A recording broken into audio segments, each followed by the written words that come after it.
প্রবাসীদের প্রাপ্তির আনন্দ দিয়ে শেষ হলো সৌদি আরবের গ্লোবাল হারমোনি 2-এর বাংলাদেশ পর্ব।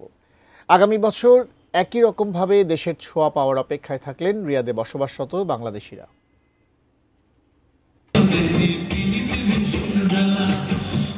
টানা 4 দিনের আয়োজনের শেষ দিন শুক্রবার রাতে রিয়াদের সাউদিয়া পার্কে ছিল বাংলাদেশিদের উপচে পড়া ভিড়। ছুটির দিনে দূর দূরান্ত থেকে প্রবাসীরা ছুটে আসেন বাংলাদেশের স্বাদ পেতে।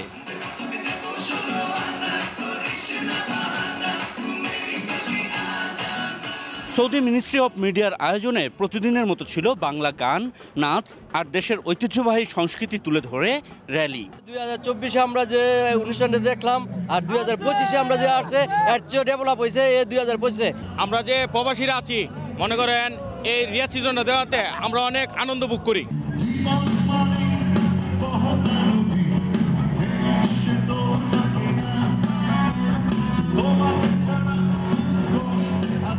এই আয়োজনে বাংলাদেশ থেকে যোগ দেন জনপ্রিয় গায়ক, ডিজে, নৃত্যশিল্পী ও সামাজিক যোগাযোগ মাধ্যমের ইনফ্লুয়েন্সাররাও।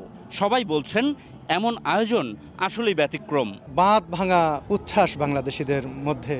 তারা আসছে স্বদেশি শিল্পীদের, স্বদেশি কালচার, কৃষ্টি কালচার এগুলোর সাথে সম্মেলন ঘটাচ্ছে। প্রবাসে যারা থাকে তারা তো আসলে অনেক যন্ত্রণা, অনেক কষ্টের মধ্য দিয়ে যায়। তাদের প্রতিদিনের জীবনযাপন অনেক সংগ্রামের জীবনযাপন। এই সব সংগ্রাম জীবনযাপনের পাশাপাশি একটা রিইউনিয়নের মতো, যেখানে লক্ষ লক্ষ প্রবাসী সৌদি পার্কে একত্রিত হচ্ছে। এখানে যারা প্রবাসী বাংলাদেশি আছেন তাদের বিনোদনের আসলে জায়গা খুব কম।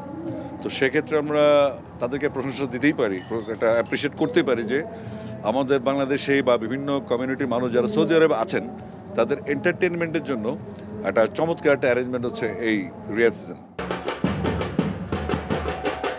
আশিকুর রহমান অপু, এটি নিউজ, রিয়াদ, সৌদি আরব।